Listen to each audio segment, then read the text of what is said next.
recording is recording. The video appears to be working. Yeah.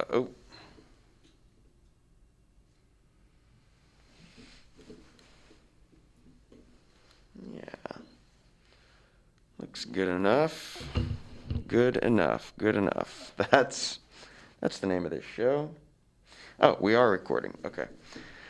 Sounds good enough too. So,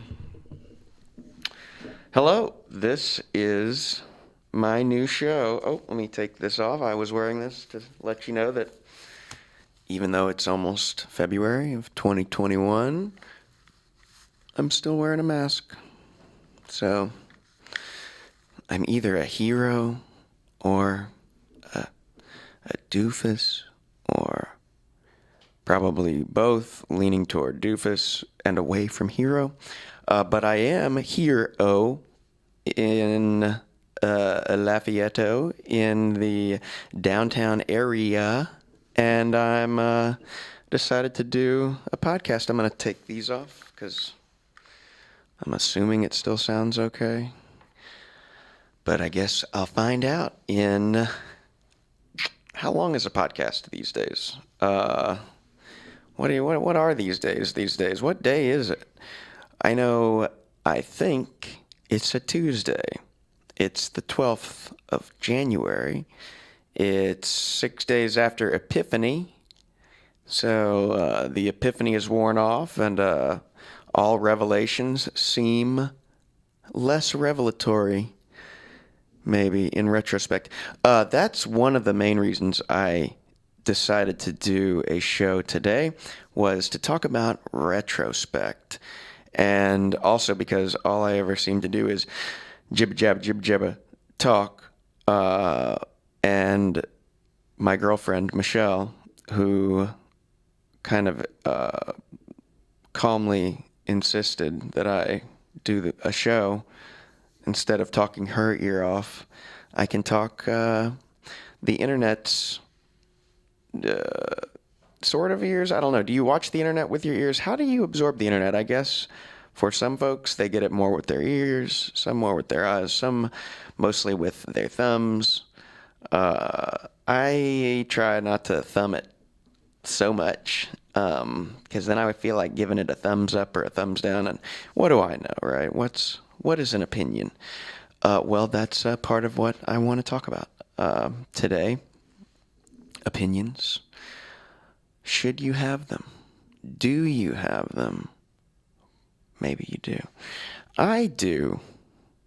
But I think for the most part that they're wrong. So I don't stand too sternly beside them. Maybe I stand behind them and use them as, the hostage or the bad guy who can take a bunch of bullets.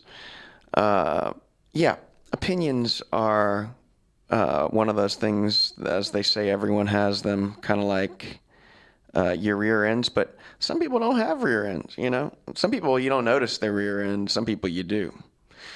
But I hope that you notice that I'm not just filling time and that I am going somewhere. I hope you also notice that I didn't think too much about exactly where I was going to get comfortable and if that would look okay framing-wise, because I'm feeling like this is more comfortable.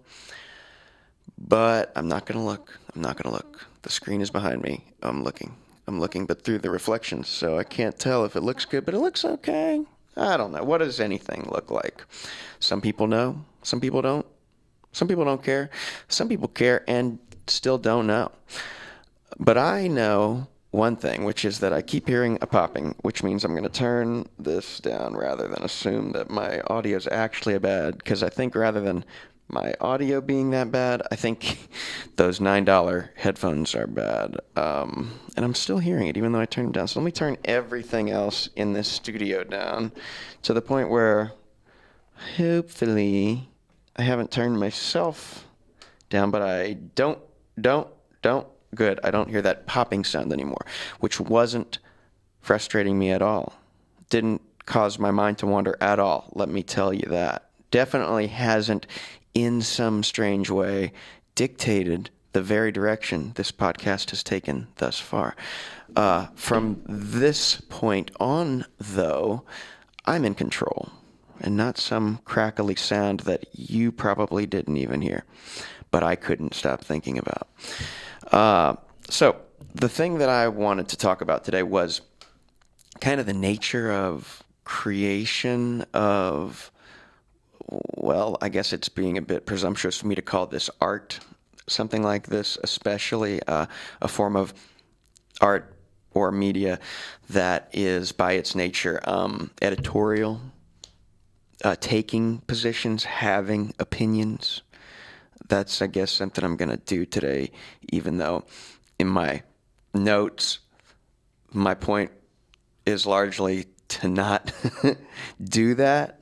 That being, take strong opinions and allow them to be your pets, your hearts outside of yourself, that you watch get skewered and feel for.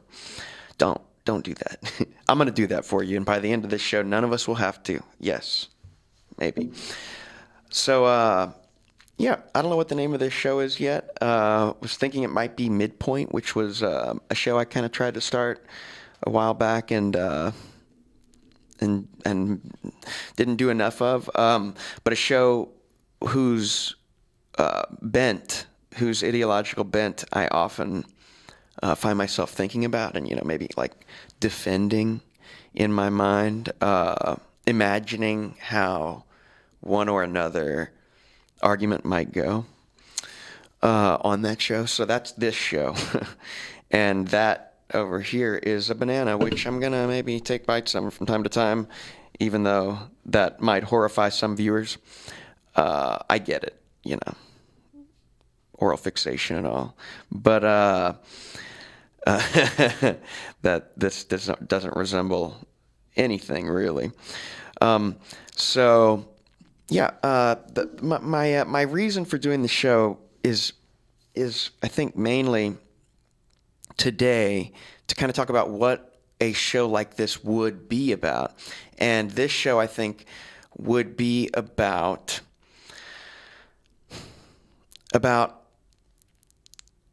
posting, about our relationship to our own posts. I made a post toward the end of last year on Facebook, which I almost never do anymore. A buddy of mine do a show on Facebook, which, I mean, if you're watching this, you almost certainly know about because, my audience, I think, will only be people that already know me and might be interested in what I have to say, might look down right now at the remaining timeline of whatever they're watching this on and say, well, do I want to listen to what Jacob has to say for this long? And the answer could very well be no, and I support you if that's your answer. But I do think that if you decide to remain for the rest of the duration of that timeline, you might enjoy it, and you might take something from it. And maybe that something will be, I'm not watching any more of those. But without further talking about oneself, I'm going to talk instead about our relationship with our creative past and how that influences the present and therefore, our future, our creative future. So I made some post which was somewhat political. Probably this thing will get posted on Facebook as well as other places, so you'll be able to go down one and see what that was. I'm not going to try to explain it right now, but whatever, it's political. Every now and then I used to post all the time. Used to, as soon as I posted, refresh to see, what engagement I was getting yet. As soon as someone commented, I might even engage with that. And I don't feel the need to do that anymore. I do still really like posting the live talk show that my buddy Paul and I do. Shout out to Paul. That's something that I love, and I love engaging with people. But I felt, as far as the way that I often used, and still, as you can see from a month or so ago, still sometimes do use my social media presence to try to change minds toward my mind, try to get people thinking more like me or believing more like me. And so, I guess that's obviously why I did it the last time, when I was trying to get people to see a foreign policy decision made by the current administration, current for the next few days until the next one, was making in Afghanistan, and how I thought it was, the wrong one.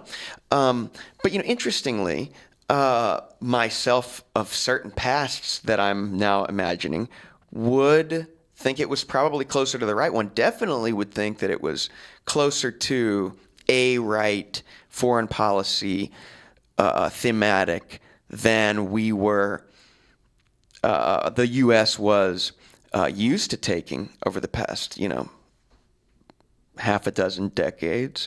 Definitely a move that, although it would be a blunder on a chessboard, was at its core a more isolationist move than the U.S. military apparatus was used to over the past half dozen decades or so. Definitely a move that, for all the bumbling surrounding it, is probably more the type of move we need to make, which is, let's bring troops home, right? Let's maybe put them to work doing different things. But the word isolationism has overall, among the Beltway, a negative connotation because it's seen as not taking responsibility, I think. Of course, presupposing that it is the U.S. responsibility to lead, to act, to be involved in some physical, ongoing way with what are perceived to be the problems of the geopolitic.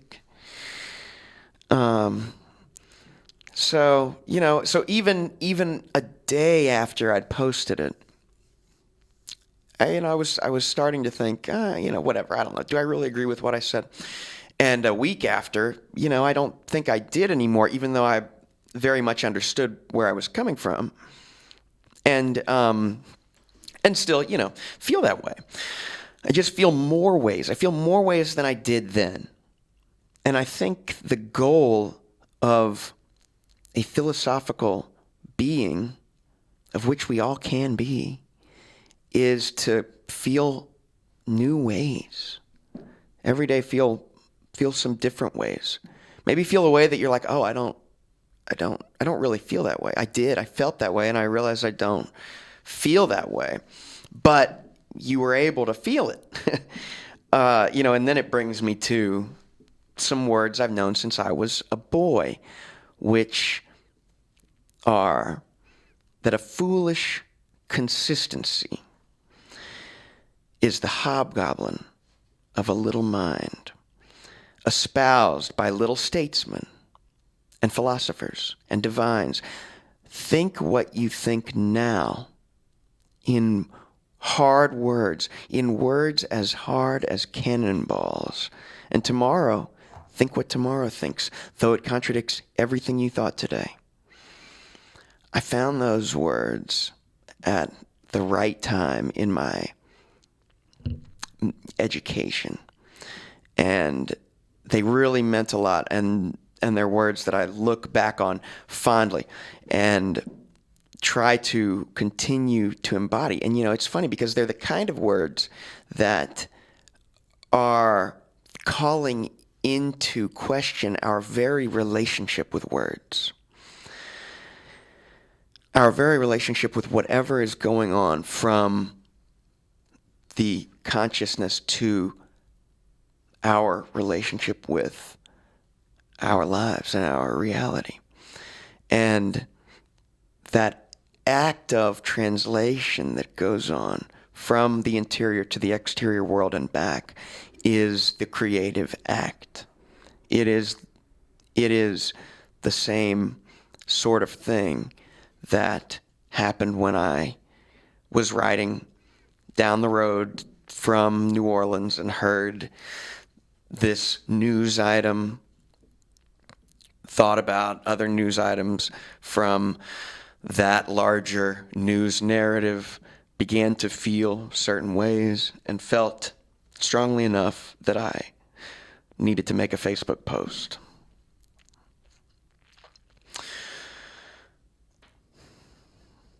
So a similar course of thought brought itself to the action of making this podcast today, that I felt strongly enough that I needed to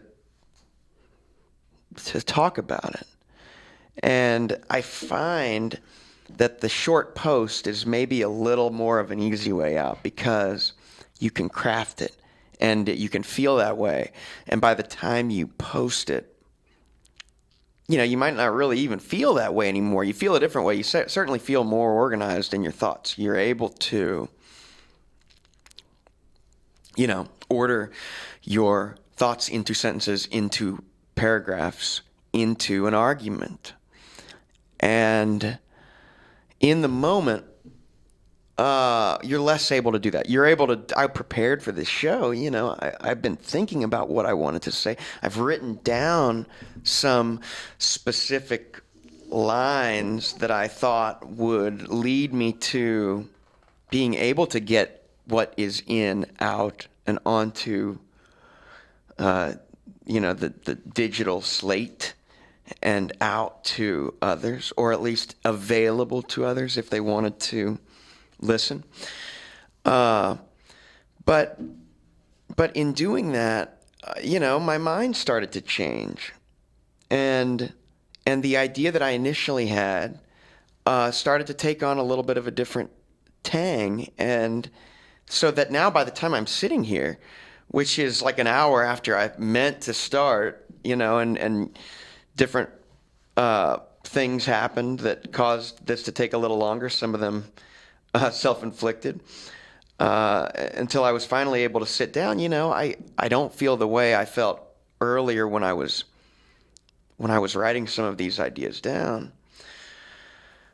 But I find that most of the media personalities that we know of, that we're aware of, that we count on, they're like required by this media landscape to be a certain way, to be like when you do 9 seasons of Seinfeld, someone else can just write a spec script, which is like, okay, well, I know these characters. I know how this one is going to react in most situations that resemble this. So I could probably figure out how they're all going to react to, hey, say, this new idea, Reddit writes Seinfeld. Now you have a subreddit for it, and people say, oh my God, imagine those characters today, with the problems of PayPal and Craigslist and, getting water delivered, anyway, I don't know, maybe none of this is that interesting, but this thread for me is fascinating. I mean, the way that we interact with the world around us, and the way that our understanding of the world around us is colored and subtly manipulated by media personalities who have archetypal relationships to us. It's really spooky. It's spookier than I would imagine, like pre-Holocene humans running around dealing with sounds in the dark, having their small groups of humans that they traipsed around with and hunted with, and how much uncertainty there was in their lives, and how little they knew about a lot of how things worked, and yet they were able to navigate their surroundings well enough that we're here. They got better and better at it, just like life forms are wont to do. We get better or we aren't around. And I don't know. It's something that's fascinating to me, and it's something that really, I think, speaks to the main problem that modern humans face, which is the inability to change, or the inability to be seen as changeable. And I think this very reflexive fear of being different, as though being different doesn't make us able to do 12 push-ups instead of 10, because we did 10 last time and we didn't die. We got better at it. I mean, the way that we hunted in these Neolithic times. Do y'all know that one of the main ways that we got big game? I'm sure people who are still watching this far, a lot of y'all know this.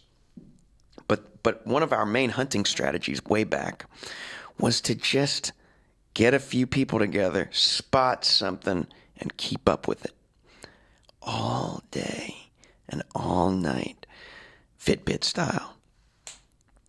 And eventually, it gets too tired. It can't keep going, and we don't. For various reasons. One of them is, organizational, but one of the main ones is the way that we're built to sweat and to stay cool over long distances. We're distance creatures, and ruminant animals aren't. They're distance chewers. All they do is chew. Every day I'm what's the word? What's the word I can't think of? I masticate. Every day I masticate. They're masticators, but they're not long distance evaders. And we are long distance predators. And that's what allowed us to flourish. One of the many things. But that access to that meat allowed our brains to grow. Access to those fats allowed for a very quick, evolutionarily speaking, increase in the size of our brains, up to 1,500 cubic centimeter, a volume which we're now losing.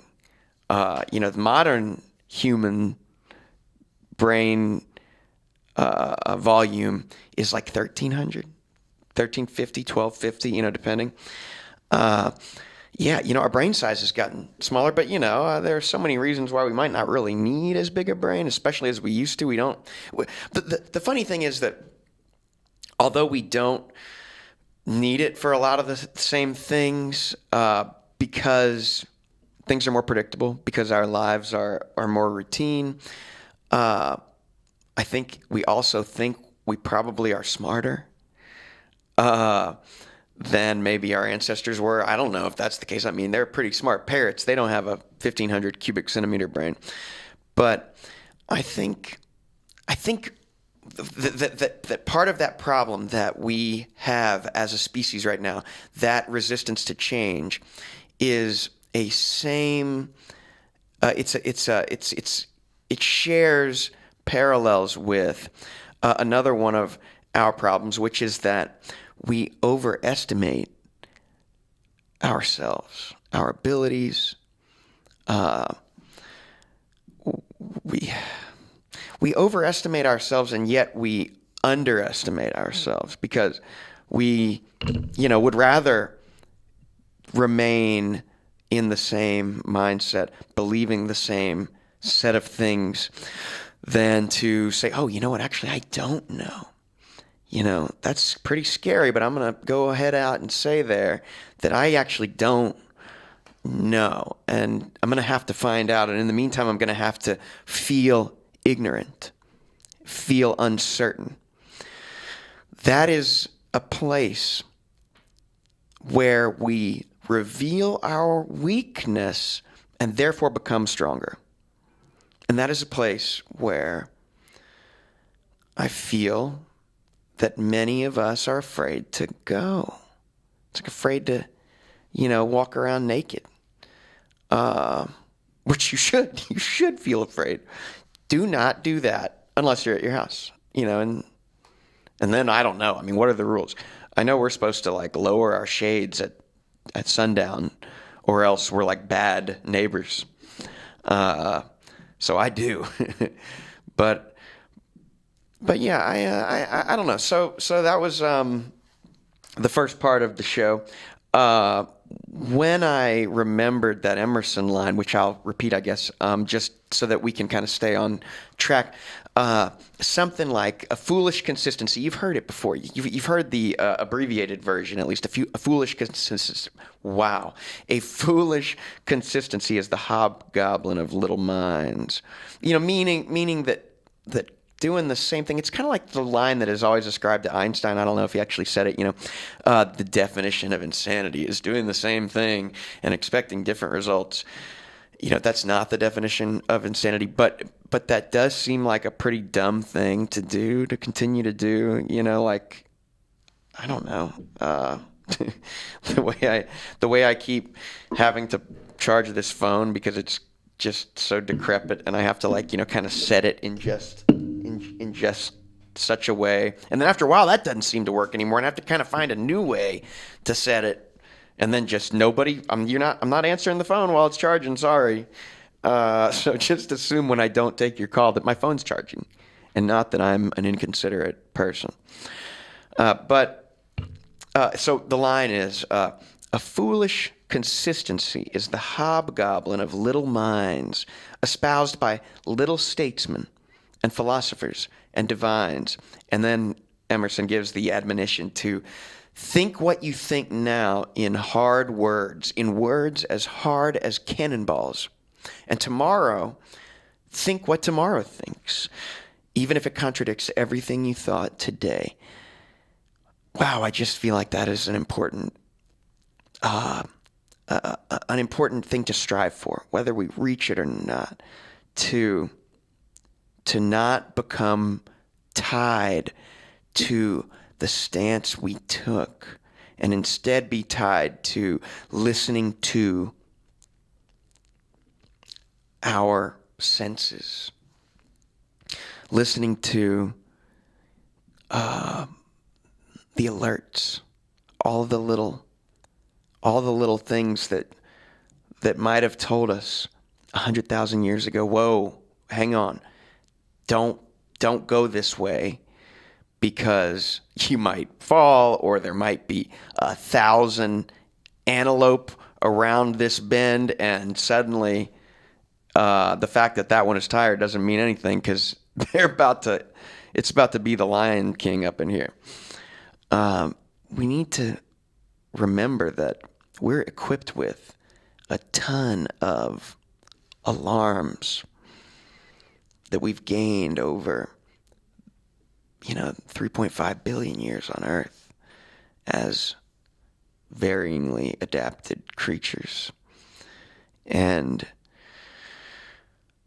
we need to be grateful for those things, I think. And here I go, taking stances, having an opinion. Maybe I'll feel different, tomorrow. Maybe some of the things I'm saying I won't agree with tomorrow. Maybe that would be ideal. So yeah, that's my main point today. I feel like maybe I've come to the end a little more quickly than I thought I was going to. Maybe I do need to check and see if I had any other points to make here. Yeah, these were along that same line, but I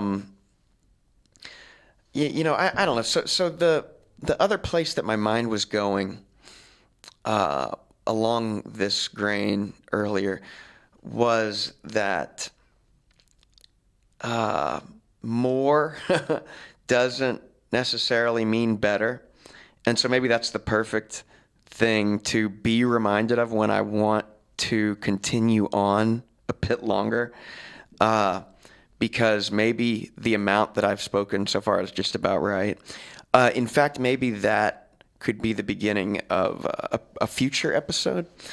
But I guess since I've said it, I'll just really quickly explain what I mean by that and why I thought about that.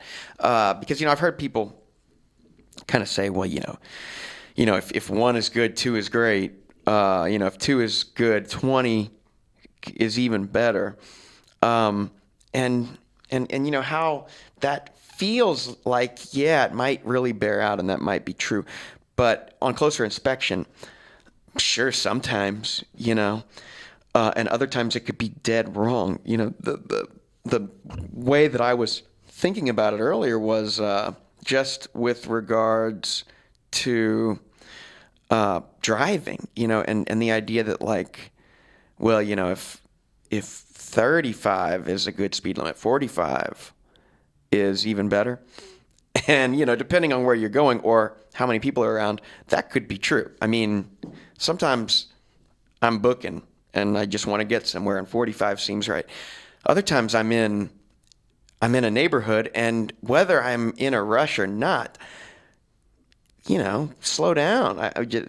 I'll go lower than the speed limit within reason. But then you could get into a similar discussion and say, well, if you want to go slowly in a neighborhood, and if you want to be safe and be careful not to put anyone in danger, well, hey, 15, that's pretty slow.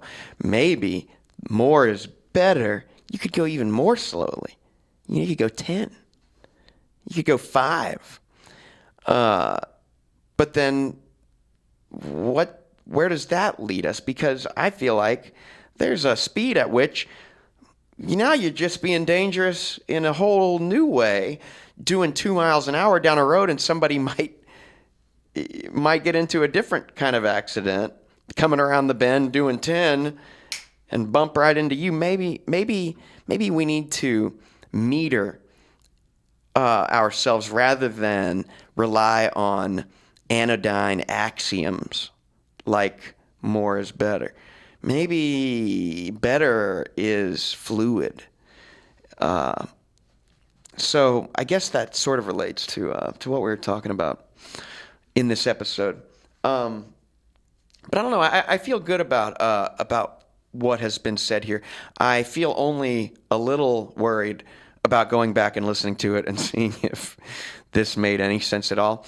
But I do want to close with this idea that I had, which was to take the Tao Te Ching, which actually, speaking earlier of my buddy Paul's and my talk show that we do on AOC, which shout out to AOC, thank you to AOC, the Acadiana Open Channel, the community center right here in downtown Lafayette, available to the public, and very much truly a great resource in this area that allows folks to access, for instance, a podcast booth without having to spend the thousands of dollars it would take to really set something like this up at their own home or studio.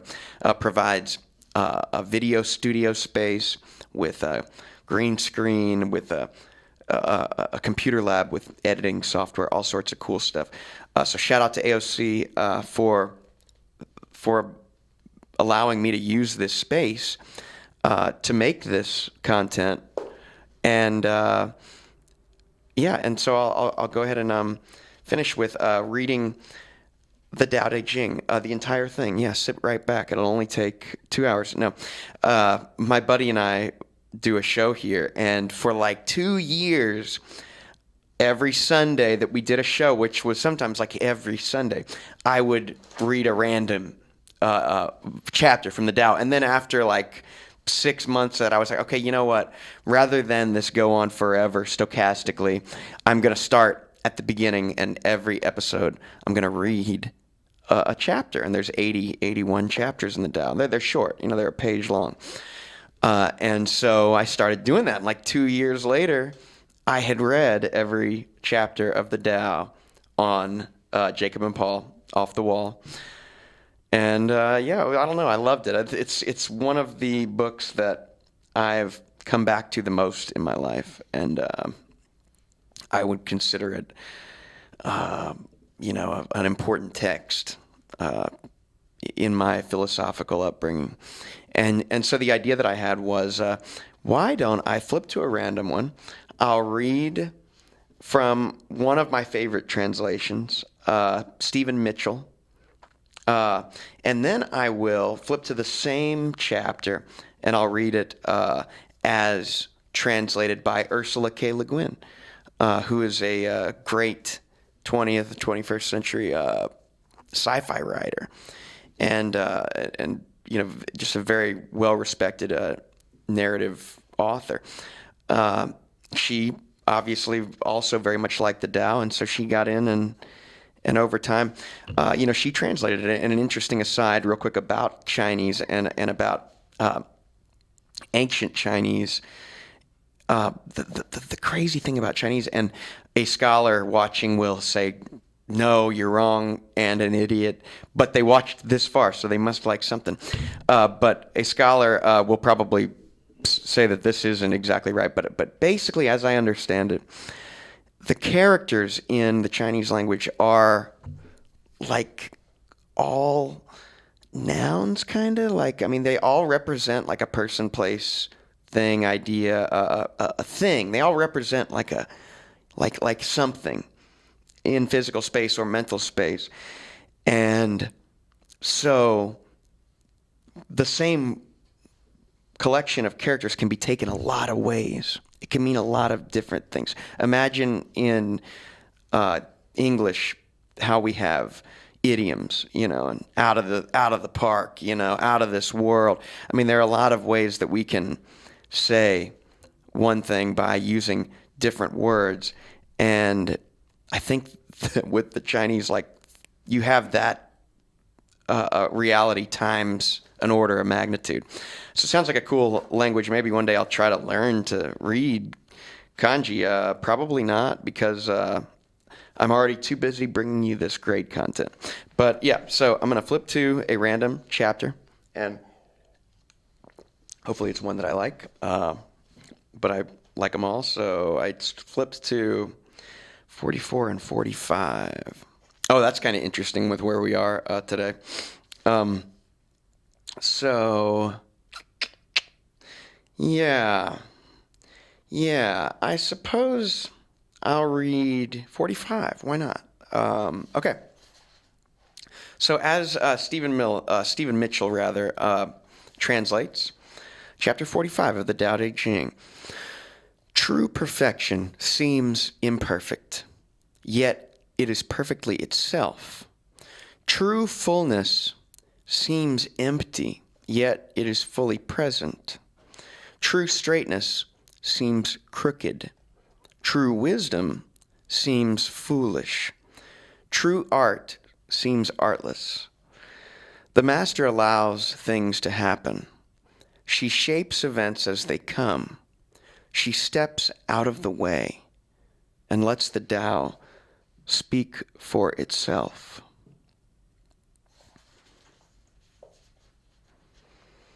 And Ursula K. Le Guin has it. She has each of these chapters titled. And so chapter 45 is entitled Real Power. What's perfectly whole seems flawed, but you can use it forever. What's perfectly full seems empty, but you can't use it up. True straightness looks crooked. Great skill looks clumsy. Real eloquence seems to stammer. To be comfortable in the cold, keep moving. To be comfortable in the heat, hold still. To be comfortable in the world, stay calm and clear. I really like her take on these.